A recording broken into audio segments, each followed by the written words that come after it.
नमस्कार। मेरा पूरा देश सुन रहा है।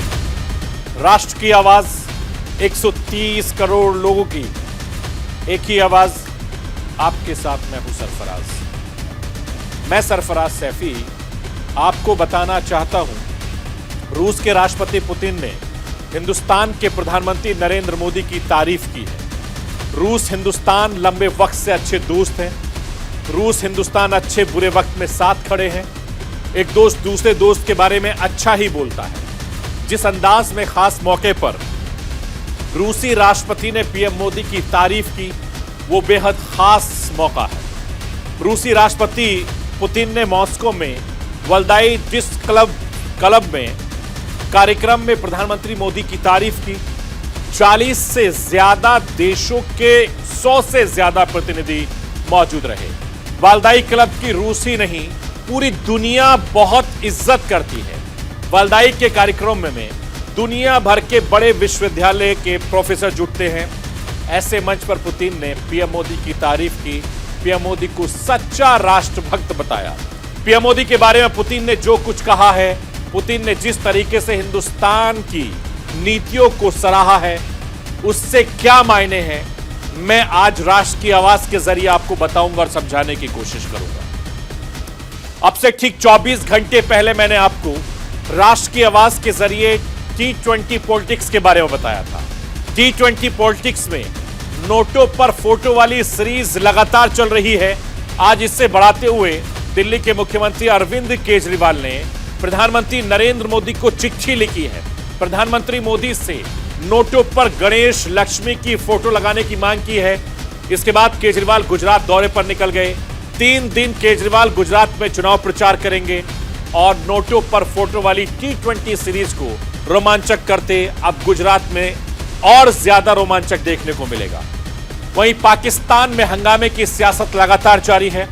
पाकिस्तान के पूर्व प्रधानमंत्री इमरान खान ने आजादी मार्च का ऐलान कर दिया। इसके साथ ही पाकिस्तान की सियासत में भारी उथल पुथल का दौर शुरू हो गया है। इमरान खान का आजादी वाला मार्च ब्रह्मास्त्र की तरह है। इसका भारी असर देखने को मिला है। शहबाज सरकार से जल्द चुनाव करवाने के लिए इमरान की क्या नई तैयारी है, आजादी मार्च का शहबाज सरकार पर कैसा असर है, ये आज आपको दिखाऊंगा और बताने की कोशिश भी करूंगा।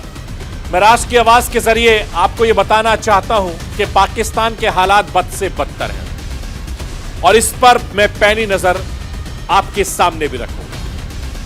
मैं अपने हिंदुस्तान के कोने कोने की आवाज को दिल्ली तक पहुंचाता हूं। दिल्ली की आवाज को देश के कोने कोने तक पहुंचाता हूं। नेताओं की आवाज को मैं आम लोगों तक पहुंचाता हूं। आम लोगों की आवाज को मैं अपने देश के हुक्मरानों तक पहुंचाता हूं। आपकी आवाज से मिलती है मेरी आवाज और बन जाती है राष्ट्र की आवाज।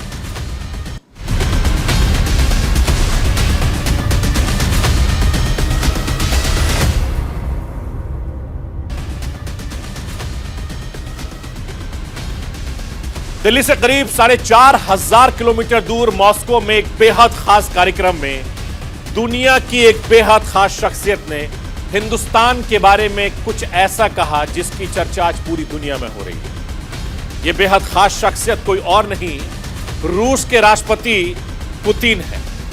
रूसी राष्ट्रपति पुतिन ने हिंदुस्तान की तारीफ की है।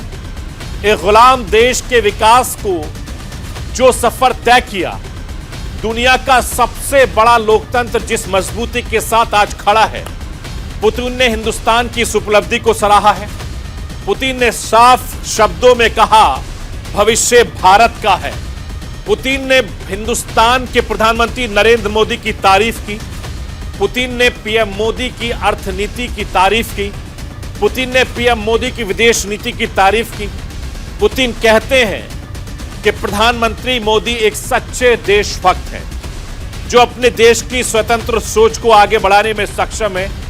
आर्थिक मोर्चा हो या फॉरेन पॉलिसी का फ्रंट, पीएम मोदी हिंदुस्तान का हित आगे रख के चलते हैं। 130 करोड़ हिंदुस्तानियों के फायदे के लिए काम करते हैं। पीएम मोदी की अर्थनीति की बात करते हुए रूसी राष्ट्रपति ने मेक इन इंडिया का जिक्र किया। मेक इन इंडिया पर पीएम मोदी के विचार आर्थिक और नैतिक दोनों रूप से बेहद खास थे। और इसी सिलसिले को आगे बढ़ाते हुए पुतिन ने रूस और हिंदुस्तान के व्यापारिक रिश्तों को रक्षादारी साझेदारी का जिक्र किया। दोनों देशों के बीच व्यापारिक संबंधों में काफी ज्यादा वृद्धि हुई। पुतिन ने पीएम मोदी के उस खास अनुरोध के बारे में भी दुनिया को बताया जो उन्होंने हिंदुस्तान में खाद की आपूर्ति बढ़ाने के लिए उनसे की।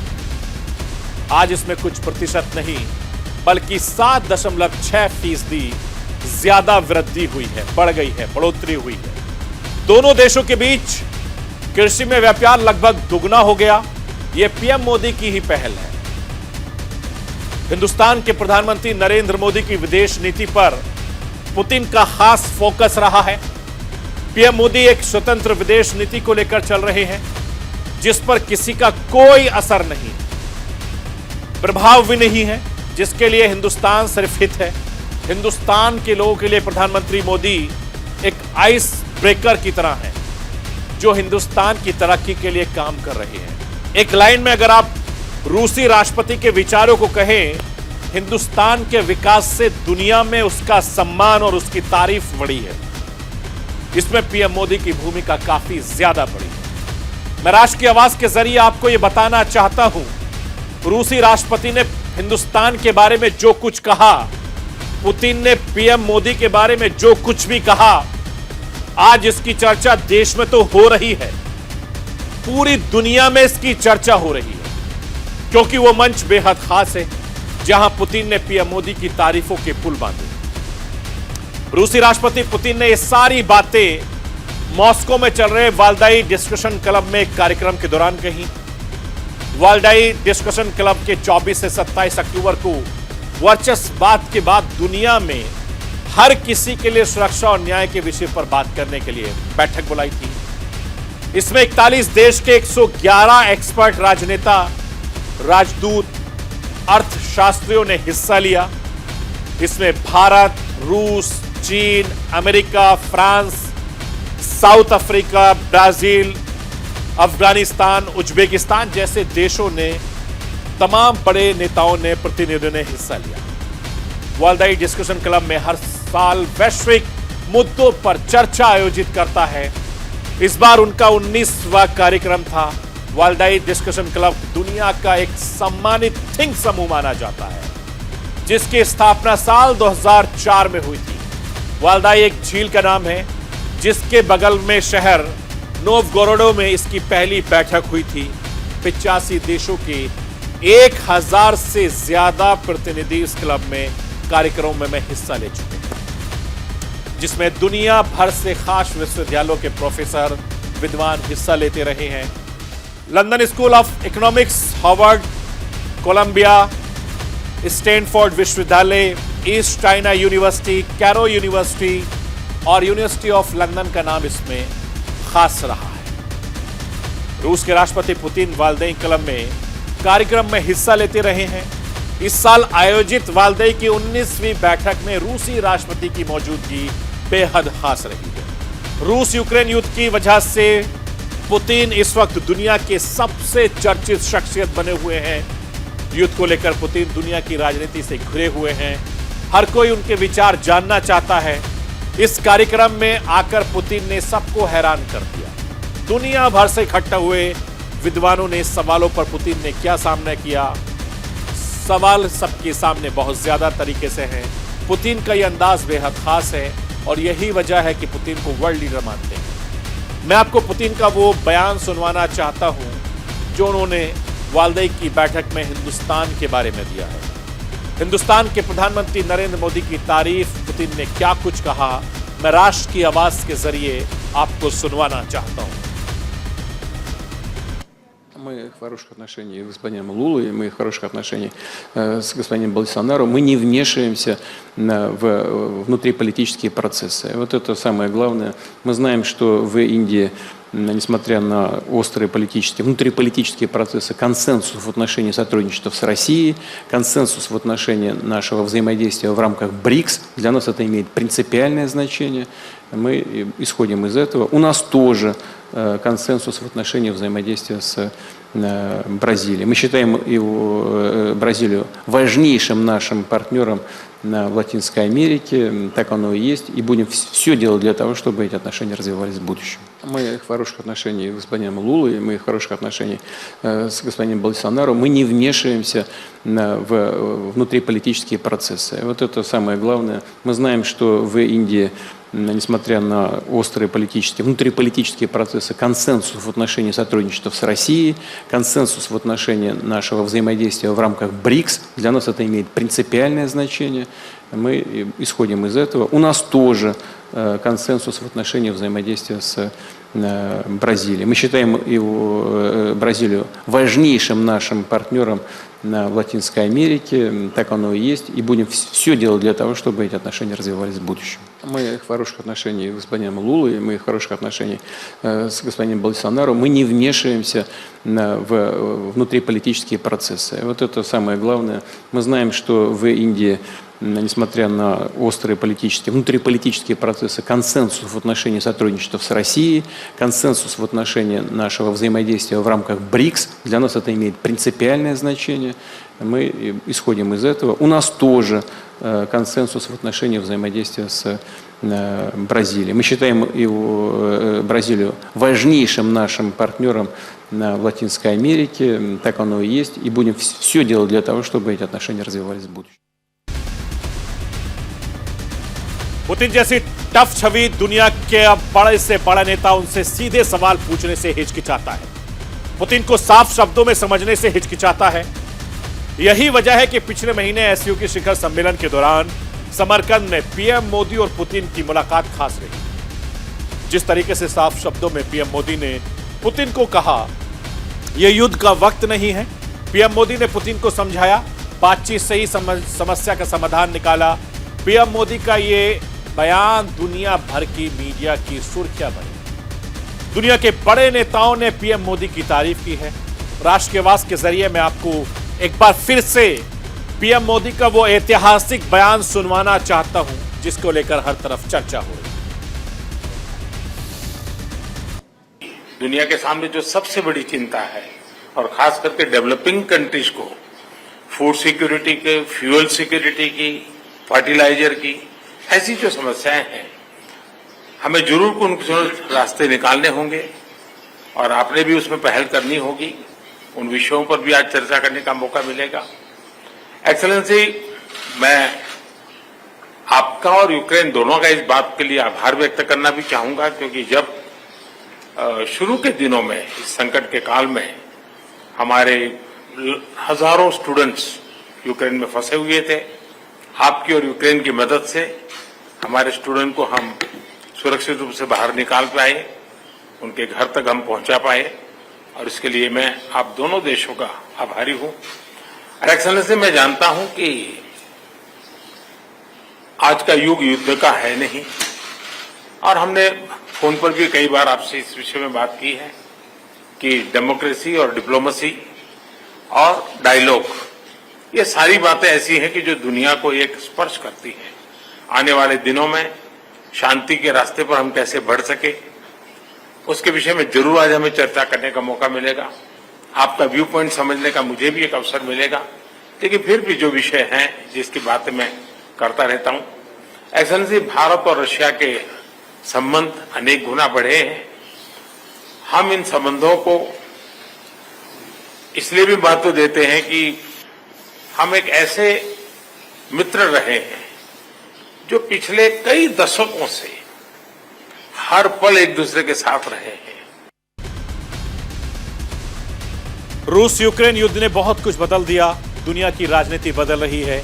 दुनिया दो खेमों में बंटती नजर आ रही है। एक तरफ अमेरिका और नाटो देश हैं, तो दूसरी तरफ रूस का खेमा है, जिसमें चीन, ईरान, नॉर्थ कोरिया जैसे देश हैं। दोनों ही खेमों में तनातनी की वजह से अर्थव्यवस्था भी प्रभावित हो रही है। दुनिया में अनाज और ऊर्जा संकट गहराता जा रहा है। सभी अपने अपने खेमे को मजबूत करने में जुटे हैं। इन सब के बीच पीएम मोदी हिंदुस्तान में हित को आगे लेकर चल रहे हैं। रूस रास्ता तेल दे रहा है, सस्ता तेल दे रहा है, और पीएम मोदी तमाम विरोधों के बावजूद रूस से तेल ले रहे हैं। इस माहौल में भी पीएम मोदी भारत और रूस के रिश्तों को लेकर आगे बचाकर चल रहे हैं। युद्ध के मसले पर इंडिया का स्टैंड पीएम मोदी पहले ही क्लियर कर चुके हैं। इस मसले पर पीएम मोदी पुतिन के लिए साथ दुनिया के यूक्रेन के राष्ट्रपति जेलेंस्की से भी बात करते रहते हैं। यही वजह है दुनिया के बड़े नेता हिंदुस्तान की विदेश नीति की तारीफ करते रहते हैं।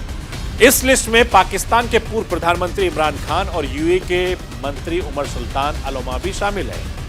और सबसे बड़ी बात यह है कि सबको उम्मीद है कि युद्ध विराम की दिशा में पीएम मोदी की बड़ी पहल हो सकती है। राष्ट्र की आवाज के जरिए मैं आपको बताना चाहता हूं, कल मैंने आपको T20 पॉलिटिक्स के बारे में बताया था। T20 पॉलिटिक्स में इस वक्त नोटों पर फोटो वाली सीरीज चल रही है। दिल्ली के मुख्यमंत्री अरविंद केजरीवाल इसे दिवाली के बाद शुरू किया। 2 दिनों तक इस पर जमकर सियासी घमासान देखने को मिला। बीजेपी और आम आदमी पार्टी के बीच जमकर वार पलटवार हुआ और इसका गेम भी देखने को मिला। बीजेपी में कांग्रेस की जगह बनती नजर आई। नोटों पर लक्ष्मी गणेश की फोटो वाले इस बयान पर हर कोई सीएम केजरीवाल को घेरता नजर आ रहा है। T20 पॉलिटिक्स के नोटों पर फोटो वाली सीरीज 2 दिन जबरदस्त हिट रही है। नेताओं के जोश और जुबान ने जनता को रोमांच बनाए रखा है। एक माहिर खिलाड़ी की तरह सीएम केजरीवाल ने 2 दिन के इंतजार के बाद T20 पॉलिटिक्स के खेल को फाइनल मोड़ दे दिया है। 2 दिनों तक सीरीज वाली रोमांचक घटना नया दांव देखने को मिल रहा है। आज अपना गुजरात दौरा शुरू करने से पहले सीएम केजरीवाल ने पीएम मोदी की चिट्ठी लिखी डाली, जिसमें पीएम मोदी से नोटों पर फोटो लगाने की अपील की। दिल्ली के मुख्यमंत्री अरविंद केजरीवाल ने प्रधानमंत्री नरेंद्र मोदी को क्या कुछ लिखा है, मैं आपको बताना चाहता हूं।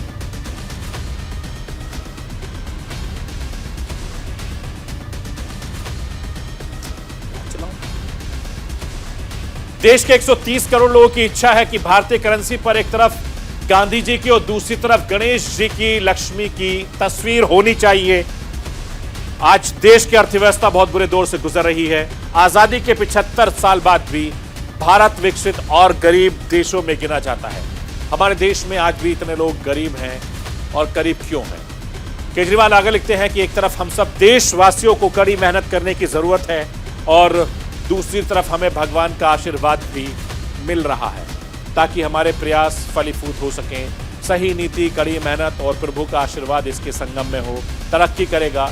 दिल्ली के सीएम केजरीवाल ने दावा किया कि इस मुद्दे पर जनता खूब समर्थन कर रही है, इसके लिए सहमत है। कल एक प्रेस वार्ता में करके मैंने सार्वजनिक रूप से इसकी मांग की थी। तब से सामान्य जन पर इस मुद्दे को लेकर जबरदस्त समर्थन मिल रहा है। इसको लेकर काफी ज्यादा खुशी है। सभी लोग चाहते हैं कि इसे तुरंत लागू किया जाए। अरविंद केजरीवाल की यह चिट्ठी। पीएम मोदी चिट्ठी के लिखने के साथ दिल्ली के सीएम 3 दिनों के लिए गुजरात दौरे पर निकल गए। संकेत यही है कि दिल्ली में एमसीडी चुनाव में T20 पॉलिटिक्स को रोमांच देखा जाएगा। अब गुजरात की बारी है। गुजरात में नोटों पर फोटो की सीरीज का रोमांच लगातार बढ़ता जा रहा है। अलग अलग फोटो सोशल मीडिया पर वायरल हो रहे हैं। अलग अलग पार्टी के नेता अलग अलग नोटों, अलग अलग नेताओं पर अलग अलग तरह की फोटो की मांग कर रहे हैं। लिस्ट बहुत लंबी होती जा रही है। मैं राष्ट्र की आवाज के जरिए आपको यह बताना चाहता हूं कि इस कतार में उत्तराखंड से भी मांग उठने लगी है। नोटों पर केदारनाथ, बद्रीनाथ धाम का नाम जुड़ गया है। उत्तराखंड के खानपुर से निर्दलीय विधायक उमेश कुमार ने नोटों पर केदारनाथ, बद्रीनाथ की फोटो की लगाने की मांग को आगे बढ़ाया है।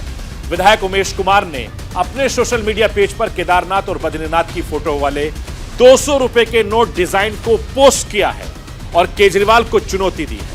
मैं राष्ट्र की आवाज के जरिए आपको यह बताना चाहता हूं, उत्तराखंड के इकलौते निर्दलीय विधायक हैं उमेश कुमार और जाने माने पत्रकार हैं। जमीन से जुड़े मुद्दे उमेश कुमार उठाते रहे हैं और इस खेल में T20 के मैच में वो भी कूद पड़े हैं। मैं आपको यह भी बताना चाहता हूं कि नोटों पर कौन सी फोटो होनी चाहिए, नोटों पर किस शख्सियत की फोटो होनी चाहिए, यह बहस पहली बार नहीं हो रही है। इस संबंध में कई फैसला रिजर्व बैंक की समिति और सरकार की सहमति से लिया जा चुका है। एक बेहद व्यवस्था के तहत एक ऐसी शुरुआत होती रही है। आम सहमति के बाद ही नोटों पर कोई फोटो लगाते हैं। मैं आपको यह बताना चाहता हूं, नोटों पर इस वक्त जो महात्मा गांधी जी की फोटो है वो साल 1946 की है। ये तस्वीर कोलकाता में खींची गई थी। ये फोटो उस वक्त ली गई थी जब महात्मा गांधी कोलकाता के वायसराय हाउस में ब्रिटिश सेक्रेटरी लॉर्ड से मिलने पहुंचे थे। या खींची गई फोटो को पोर्ट्रेट के नोट पर छापे जाने लगा। 80 के दशक में रिजर्व बैंक ने 500 रुपए का नोट जारी किया। इस पर महात्मा गांधी की तस्वीर छपी गई। वाटरमार्क से अशोक स्तंभ को रखा गया। 1996 से लेकर आरबीआई ने महात्मा गांधी सीरीज के नए नोट छापने जारी किए। इस सारे सुरक्षा फीचर्स को शामिल किया गया था। वाटरमार्क के बदले ऐसे फीचर जोड़े गए जिसमें नेत्रहीन भी नोटों को आसानी से पहचान सके। 9 अक्टूबर 2000 को आरबीआई ने 1000 रुपए का नोट जारी किया। 8 नवंबर को 2016 को नोटबंदी हो गई। महात्मा गांधी सीरीज के 500 और 1000 के नोटों के चलन से बाहर कर दिया गया। इसके बाद 2000 रुपए के नोट जारी किया गया। इसमें गांधी जी की तस्वीर छापी गई थी। मैं राष्ट्र की आवाज के जरिए आपको यह भी बताना चाहता हूं कि हिंदुस्तान में नोटों के इतिहास को देखें तो पता चलता है कि वक्त वक्त पर नोटों पर फोटो बदलते रहे हैं। कई तरीके से प्रतीक चिन्हों को भी नोटों पर छापा गया है। 15 अगस्त साल 1947 को आजादी मिलने के बाद से 26 जनवरी 1950 तक जब देश गणतंत्र मना रहा था, रिजर्व बैंक प्रचलित करेंसी नोटों ही जारी कर रही थी। हिंदुस्तान की सरकार ने पहली बार साल 1949 में रुपयों के नोटों का नया डिजाइन तैयार किया है। उस वक्त तक नोटों पर ब्रिटेन के महाराजा की तस्वीर छपती थी। बाद में इस पर चर्चा शुरू हुई। ब्रिटेन के महाराजा की जगह महात्मा गांधी की तस्वीर छापी जानी चाहिए, लेकिन बाद में तय हुआ कि नोटों पर अशोक स्तंभ की तस्वीर छापी जानी चाहिए। और साल 1950 में पहली बार 2 रुपए, 5 रुपए, 10 रुपए और 100 रुपए के नोटों छापे जाने लगे। इन सब नोटों पर अशोक स्तंभ की तस्वीर छापी गई। साल 1953 में नोटों पर हिंदी को प्रमुखता से छापा गया। साल 1954 में 1000, 2000 और 10,000 रुपए के नोट फिर से जारी किए जाएं। 1978 में इसकी नोटबंदी कर दी गई, यानी इन्हें चलन से बाहर कर दिया गया। 1972 में रिजर्व बैंक ने 20 रुपए और 1975 में 50 रुपए का नोट जारी किया। 80 के दशक में फिर नई सीरीज के नोट जारी कर दिए गए।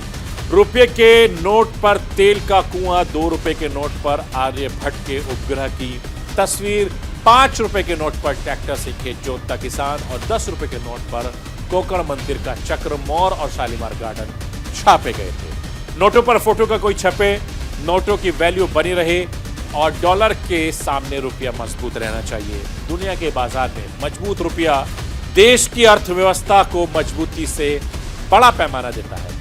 देश की खुशहाली का पैमाना है जो किसी भी लिहाज से ज्यादा जरूरी माना जाता है। राष्ट्र की आवाज में रुकूंगा एक छोटे से ब्रेक के लिए। ब्रेक के बाद वापस जब आऊंगा तो आपको बताऊंगा कि पाकिस्तान में एक बार फिर से इमरान खान का आजादी मार्च वाला ऐलान क्या है और इससे पाकिस्तान को क्या नुकसान होगा। पूरी खबर इस छोटे से ब्रेक के बाद। आप कहीं मत जाइए, बने रहिए मेरे साथ और देखते रहिए राष्ट्र की आवाज।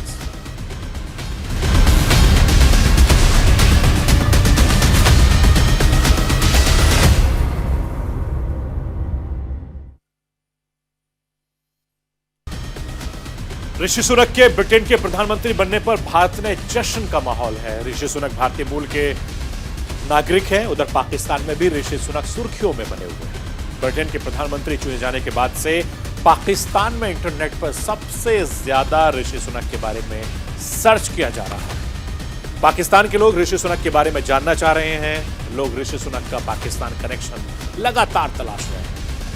मैं आपको ये बताना चाहता हूं कि ब्रिटेन के प्रधानमंत्री ऋषि सुनक एक पंजाबी खत्री परिवार से ताल्लुक रखते हैं। ऋषि सुनक ने उनके जो पूर्वज थे आजादी से पहले ब्रिटिश इंडिया के गुंजरवाला से अफ्रीका जाकर बस गए थे। इसके बाद अफ्रीका से ऋषि के पिता ब्रिटेन जाकर शिफ्ट हो गए थे और तब से लेकर अलग अलग तरह की बातें उनकी कही जाती।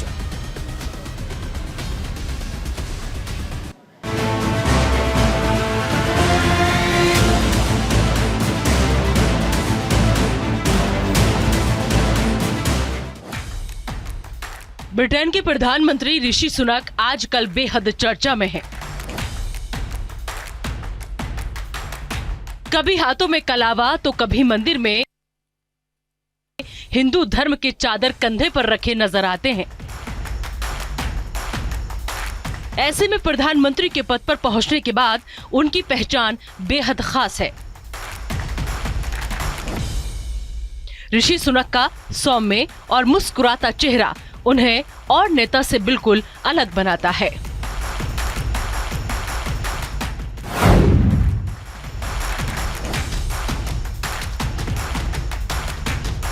42 साल के ऋषि सुनक ब्रिटेन के पहले भारतवंशी प्रधानमंत्री बने। सुनक यूनाइटेड किंगडम में कंजर्वेटिव पार्टी के नेता हैं और इंग्लैंड में उनका पॉलिटिकल करियर बेहद शानदार रहा है। ऋषि सुनक के पीएम बनने पर भारत में तो जश्न है ही, क्योंकि वो भारतीय मूल के हैं, लेकिन पाकिस्तान भी खुशी मना रहा है और पाकिस्तानी उनकी फैमिली ओरिजिन को लेकर चर्चा कर रहे हैं।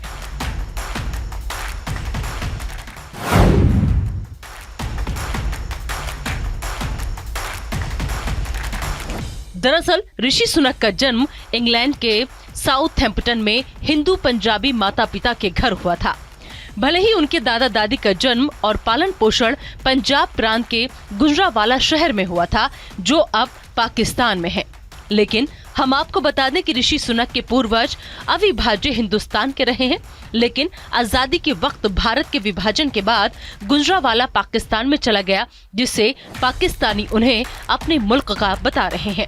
लेकिन सुनक के बारे में सबसे दिलचस्प बात यह है कि भारत से जाने के बाद भी सुनक हिंदू धर्म को मानते हैं और भगवत गीता को साक्षी मानकर शपथ लेते हैं।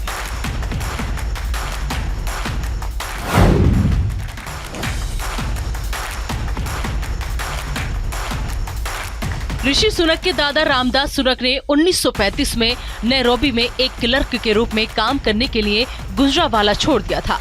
उनकी पत्नी सुहाग रानी सुनक 1937 में अपनी सास के साथ अपने पति के पास केन्या जाने से पहले दिल्ली चले गई। रामदास और सुहाग रानी के 6 बच्चे, 3 बेटे और 3 बेटियां थीं।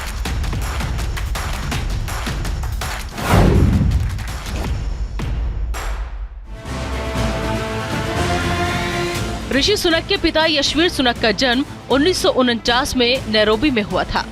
वो 1966 में इंग्लैंड के लिवरपूल पहुंचे और यूनिवर्सिटी ऑफ लिवरपूल में मेडिसिन की पढ़ाई की। ऋषि सुनक के पिता यशवीर ने 1977 में लिसेस्टर में उषा से शादी की। 3 साल बाद 1980 में ऋषि का जन्म हुआ।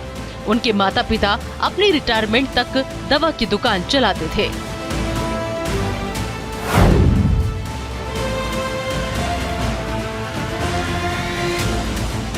ऋषि सुनक के ब्रिटेन के प्रधानमंत्री बनने के बाद सोशल मीडिया पर तरह तरह के कमेंट सामने आ रहे हैं। ट्विटर पर पाकिस्तानी नागरिक ब्रिटिश नेता पर दावा ठोक रहे हैं। एक ट्विटर यूजर ने लिखा, ऋषि सुनक गुजरावाला के एक पंजाबी खत्री परिवार से हैं। ऋषि के दादा रामदास सुनक ने 1935 में नैरोबी में क्लर्क के रूप में काम करने के लिए गुजरावाला छोड़ दिया था।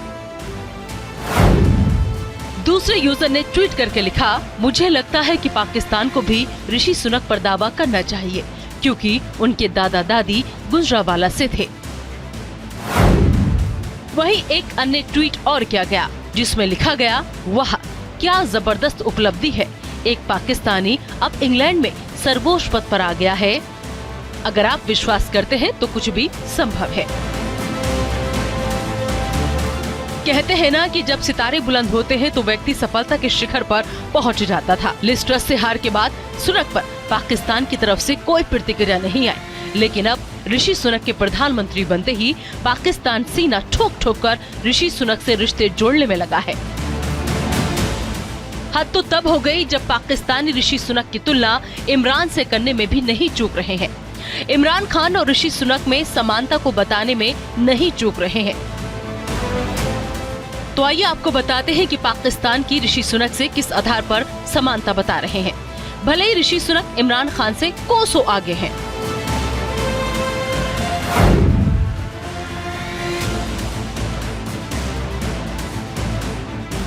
ऋषि सुनक को लेकर पाकिस्तान में एक दिलचस्प बहस भी चल रही है।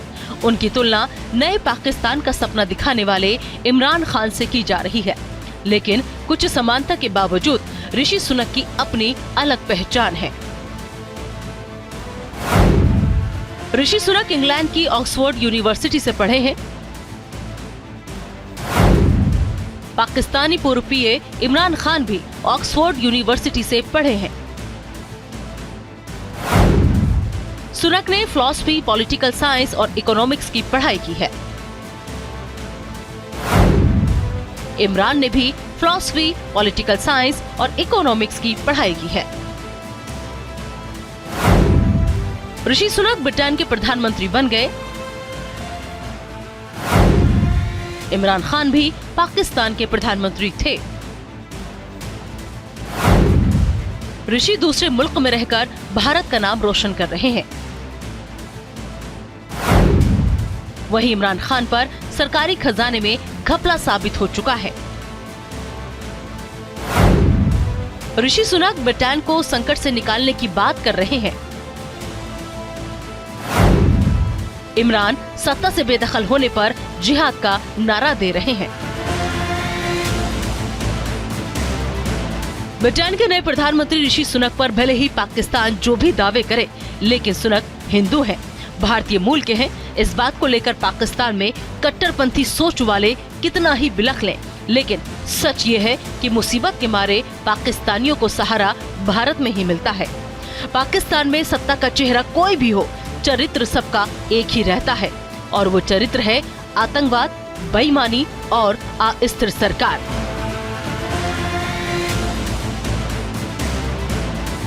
बहरहाल पाकिस्तान की हुकूमत, फौज और कारोबार तीनों में कट्टरपंथी विचारधारा का बोलबाला है। लेकिन इसके इतर ऋषि सुनक ने अपने धर्म को अपनी पहचान बनाया है। वो गीता की शपथ लेते हैं, दिवाली पर दिए जलाते हैं और अपनी संस्कृति और सभ्यता को बुलंदियों के साथ पेश करते हैं। इसमें उन्हें कोई परहेज नहीं है। इतना ही नहीं, ऋषि सुनक अपनी जड़ों को अब भी भारत से जोड़े हुए हैं, क्योंकि उनकी पत्नी भारत के बेंगलुरु की है। ऋषि सुनक अपने ससुराल भी आते रहे हैं। उन्हें अपने भारतीय ओरिजिन का होने पर गौरव है। ऐसे में पाकिस्तान दावे जो भी करे, उसे ऋषि सुनक से सीखने की जरूरत है। आखिर में बस यही कहा जा सकता है कि पाकिस्तानी इंटरनेट सर्च को छोड़कर अपने गिरेबान में झांकें, सुनक से करेक्शन ढूंढने के बजाय अपने में करेक्शन करें। Bureau report, news India. Pakistan की शहबाज सरकार के खिलाफ इमरान खान ने आजादी मार्च निकाल दिया है। लाहौर के लिबर्टी चौक से शुरू होकर इमरान खान का आजादी मार्च इस्लामाबाद तक जाएगा। आजादी मार्च के जरिए इमरान खान शहबाज सरकार पर दबाव बना रहे हैं। पाकिस्तान में जन समर्थन का दम दिखाकर इमरान खान जल्द से जल्द चुनाव करवाना चाहते हैं। मैं आपको यह बताना चाहता हूं कि पाकिस्तान के पूर्व प्रधानमंत्री इमरान खान के आजादी मार्च को भारी समर्थन मिल रहा है। आजादी मार्च में लाखों लोग शामिल हो रहे हैं। आजादी मार्च को संबोधित करते हुए इमरान खान शहबाज सरकार पर लगातार हमलावर हो रहे हैं, सेना पर जमकर बरस रहे हैं। एक बार फिर इमरान खान ने मोदी सरकार की विदेश नीति की जमकर तारीफ की है। पीएम मोदी के बहाने इमरान शहबाज सरकार को कोसना नहीं भूलते। अगर पाकिस्तान में आजादी मार्च निकलता है तो सोचिए इसके मायने क्या होंगे।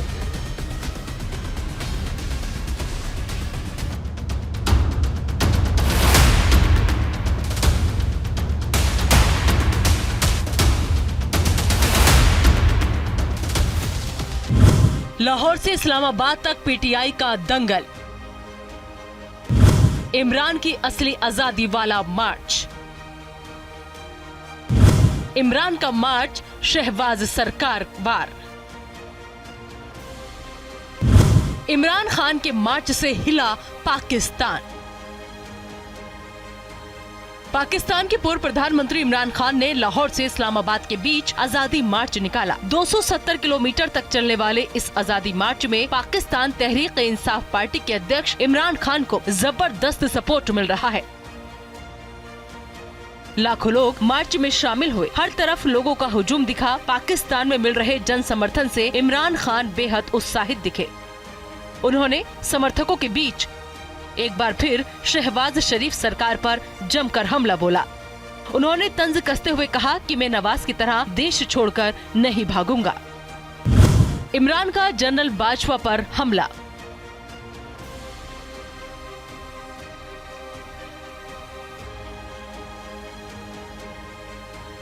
पाकिस्तान में इमरान खान और army chief general Qamar Javed Bajwa, ISI प्रमुख नदीम अंजुम के बीच जारी तकरार किसी से छिपी नहीं है। ऐसे में आजादी मार्च में इमरान खान आर्मी चीफ बाजवा को मीर जाफर और गद्दार तक बोला। एक तरफ इमरान खान सेना पर हमलावर दिखे तो इसका जवाब देने के लिए director general ISI lieutenant Nadeem Anjum को मीडिया के सामने आए। उन्होंने इमरान के आरोपों को बेबुनियाद बताया। इस बात का अंदाजा इसी से लगाया जा सकता है कि पाकिस्तान के इतिहास में पहली बार किसी ISI चीफ को सामने आना पड़ा है। कहा जाता है कि ISI चीफ कैमरे से हमेशा दूर रहते हैं। सेना को पहली बार देनी पड़ा जवाब। पाकिस्तान की राजनीति इस समय 360 डिग्री से घूम गई है। कभी कमर बाजवा के करीबी रहे इमरान का अब उनसे 36 का आंकड़ा हो गया है और शहबाज अब सेना चीफ के साथ खड़े हो गए हैं। शहबाज सरकार के गृह और रक्षा मंत्री इमरान पर आग बबूला है। ये भी दिलचस्प है कि पाकिस्तान की सेना को पहली बार ये खुलकर कहना पड़ रहा है कि सियासत से उसका कोई लेना देना नहीं है।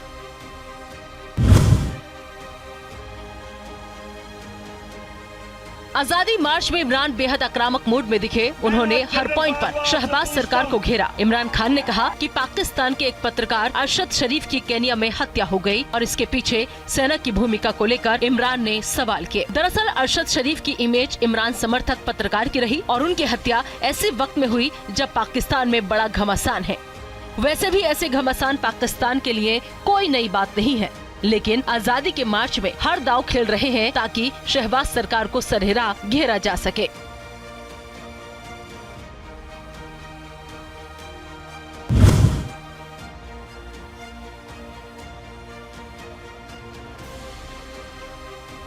इमरान ने कहा वो पाकिस्तान को एक ऐसे मुल्क तक देखना चाहते हैं जो एक आजाद हो, जिसमें पाकिस्तानियों के लिए ताकतवर फौज हो। उन्होंने कहा कि अगर हमारी फौज कमजोर होती है तो मुल्क की आजादी चली जाती है। हम अपने मुल्क को नुकसान नहीं पहुंचाना चाहते हैं। इमरान खान ने कहा कि सरकार कान खोलकर सुन ले। मैं भी बहुत सारी चीजें जानता हूं, पर मैं मेरे मुल्क की खातिर, अपनी आवाम की खातिर मैं चुप हूं, बोलता नहीं हूं।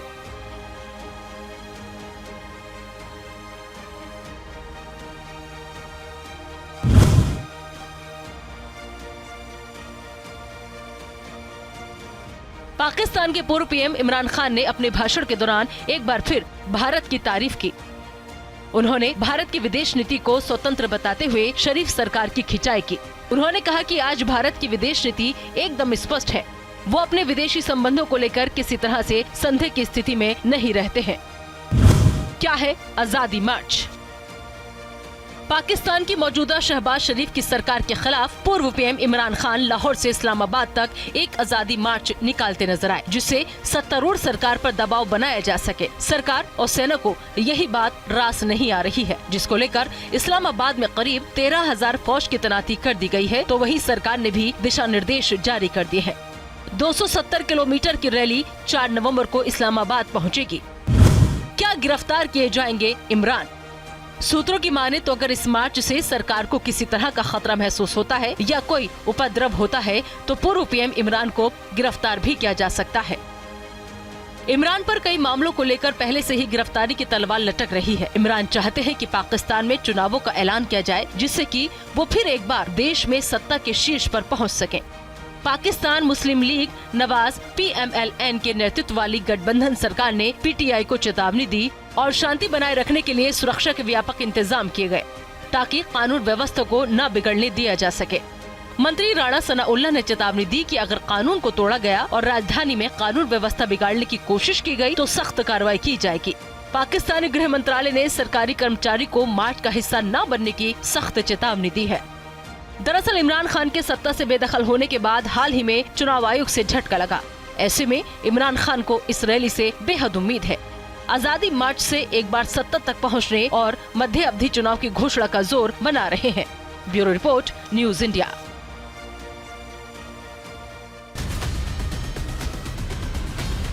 रूस यूक्रेन युद्ध के बीच लगातार युद्ध चल रहा, अब तीसरे विश्व युद्ध के मुहाने पर खड़ा नजर आ रहा है। रूस यूक्रेन युद्ध को लेकर दुनिया के कई देश दो खेमों में बैठ गए हैं। इतना ही नहीं, अब इस दुनिया में युद्ध में परमाणु युद्ध का खतरा भी मंडराने लगा है। मैं आपको ये बताना चाहता हूं कि पुतिन के परमाणु हमले की धमकी को अमेरिका ने गंभीरता से लिया है। अमेरिका अपने यहां एंटी रेडिएशन पिल्स खरीद रहा है। पोटेशियम आयोडाइड नाम की इस दवा को आयोडीन गोली भी कहते हैं। ये दवा परमाणु हमले के दौरान रिएक्शन से बचाती है और अमेरिका इसे दवा को बड़ी मात्रा में खरीदने के बाद दुनिया को परमाणु युद्ध की आशंकाओं को और ज्यादा बल मिल रहा है। रूस यूक्रेन युद्ध में नया एंगल।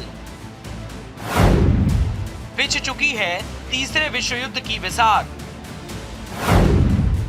रूस यूक्रेन युद्ध को लेकर दो खेमों में बटी दुनिया।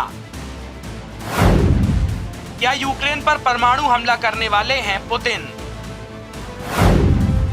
अमेरिका खरीद रहा है आयोडीन की दवाएं। रेडिएशन लीक से बचाती हैं आयोडीन की दवाएं। तो क्या अब तबाही मचने वाली है?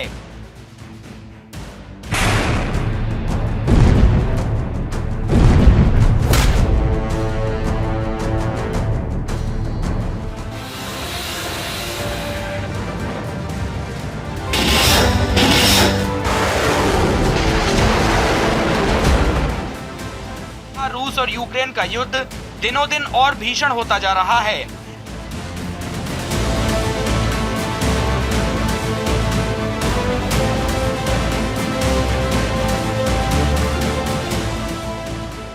कुछ दिन पहले तक थकी थकी सी दिख रही रूस की सेना अचानक आक्रामक हो गई है। इतनी आक्रामक कि यूक्रेन थर्रा उठा है।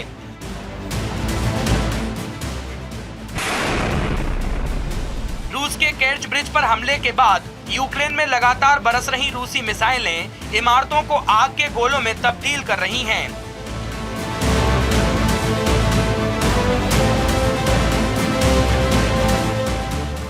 यूक्रेन का आम नागरिक डरा हुआ है।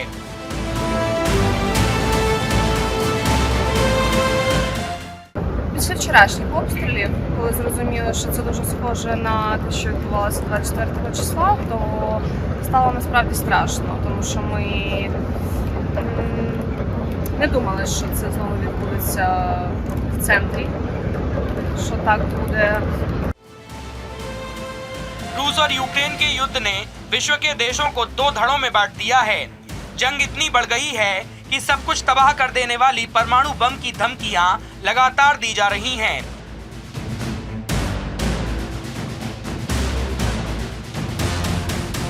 भारत सहित दुनिया के कई देश शांति की अपील कर रहे हैं, लेकिन हालात को देखते हुए लगता नहीं है कि दुनिया भर में फैली यह अशांति जल्द ही शांति का रूप लेगी। इसका ताजा उदाहरण रूस का बीते दिनों यूक्रेन में अब तक का सबसे घातक हमला है, जिसमें 11 लोगों की मौत की खबर है।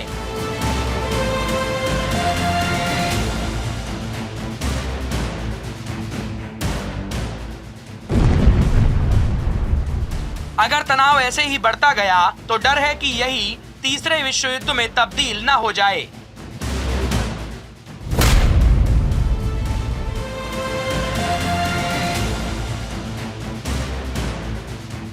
पिछले दिनों में ही कई देश और वैश्विक नेता तीसरे विश्व युद्ध की आशंका जाहिर कर चुके हैं। अमेरिका के पूर्व राष्ट्रपति डोनाल्ड ट्रंप ने हाल ही में परमाणु हथियारों के इस्तेमाल से होने वाले खतरे पर चेतावनी दी थी। डोनाल्ड ट्रंप ने परमाणु युद्ध को लेकर कहा था कि दुनिया में कुछ नहीं बचेगा और ये सब उन मूर्ख लोगों की वजह से होगा जिन्हें नहीं पता कि वो क्या कर रहे हैं।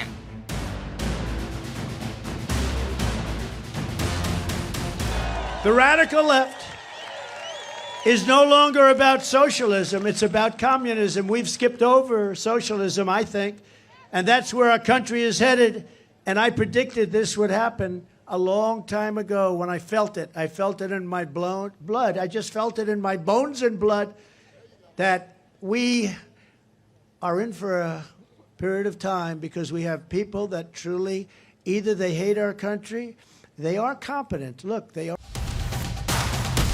परमाणु युद्ध और तीसरे विश्व युद्ध की आशंका इसलिए भी जताई जा रही है क्योंकि अभी कुछ दिन पहले अमेरिका के राष्ट्रपति जो बाइडेन ने पुतिन का नाम लेकर परमाणु हमले की आशंका व्यक्त की थी।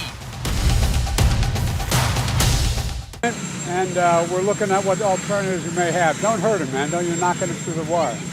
There's a lot of alternatives we haven't made up our mind yet. That remains to be seen. No, the trip was not essentially for oil. The trip was about the Middle East and about Israel and rational. रूस और Ukraine को लेकर दुनिया के कई देश दो धड़ों में बंटते नजर आ रहे हैं। यूक्रेन के खिलाफ युद्ध में बेलारूस की सेना रूसी सैनिकों का साथ देगी। हाल ही में बेलारूस के राष्ट्रपति अलेक्जेंडर लुकाशेंको ने व्लादिमीर पुतिन से रूस के सेंट पीटर्सबर्ग में मुलाकात की थी। लेकिन महत्वपूर्ण खबर ये नहीं है कि बेलारूस के राष्ट्रपति ने पुतिन से मुलाकात की थी। महत्वपूर्ण वो बयान है जो बेलारूस के राष्ट्रपति ने इस मुलाकात के बाद दिया। बेलारूस के राष्ट्रपति अलेक्जेंडर ने कहा कि वो इसके लिए यानी युद्ध के लिए दशकों से इंतजार कर रहे हैं।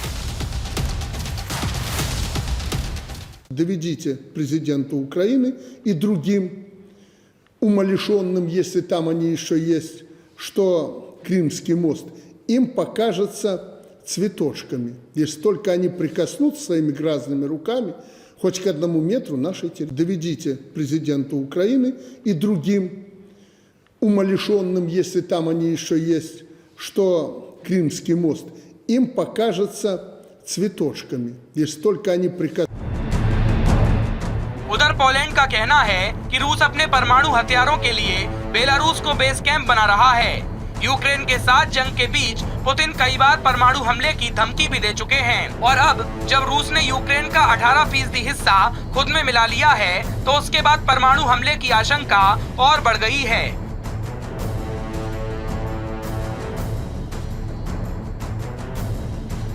उधर पुतिन की धमकी को गंभीरता से लेते हुए अमेरिका और यूरोप ने आयोडीन की दवाएं मंगानी शुरू कर दी हैं। ये दवाएं पोटेशियम आयोडाइड हैं, जिन्हें आयोडीन की गोली या एंटी रेडिएशन पिल्स भी कहा जाता है। इस दवा का इस्तेमाल परमाणु हमले की स्थिति में रेडिएशन लीक होने पर किया जाता है। तो ये थी राष्ट्र की आवाज। बाकी खबरों के लिए आप बने रहिए न्यूज इंडिया के साथ। सोमवार को होगी आपसे मुलाकात।